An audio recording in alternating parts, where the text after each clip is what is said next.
Nag-panel sa thesis si Nisi. Sabi ko, lalabas na lang muna ako. Kita ako sa sports complex.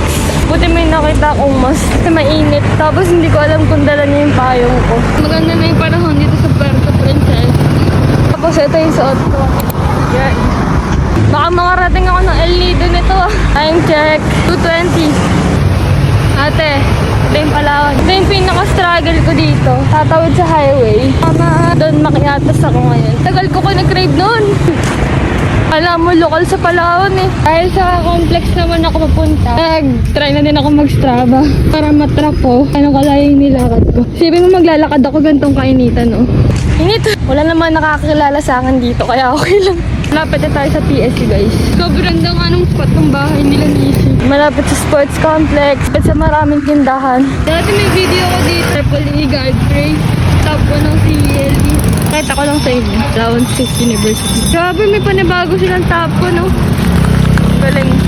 Masaya pala maglakad kapag walang nakakakilala sa'yo. Yung okay lang na magsalita-salita ka dito ng ganito. Nakatapos lang ng Rasok ata yun. Southern Tagalog.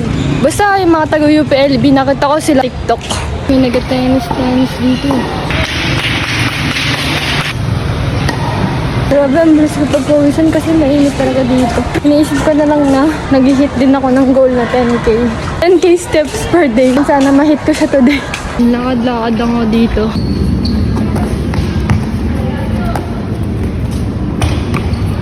Mahangin yung court nila dito, guys. Sobrang tahimik, hindi din crowded. Malamig siya.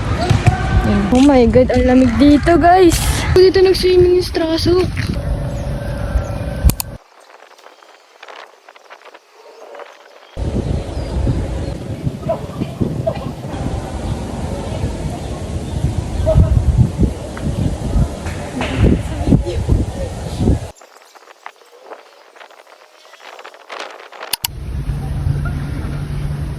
Yeah, samahan niyo ako.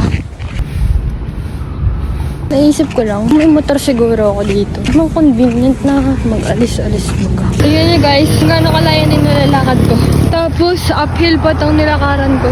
Dahil yung pinakabalayong park. Nakakatuwa yung architecture ng lugar na to. At yung landscape nila dito. Sobrang walkable. Sobrang init na trip mo, be. Pero okay lang. Kaya take advantage ko na yung accessible yung lalakaran ko. Bibilhan ko, malapit lang. Yung mga ganun ba.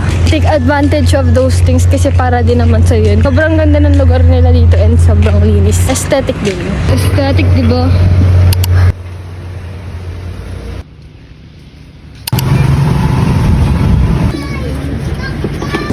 35 pesos na pastil. Sobrang sarap yung pastil nila.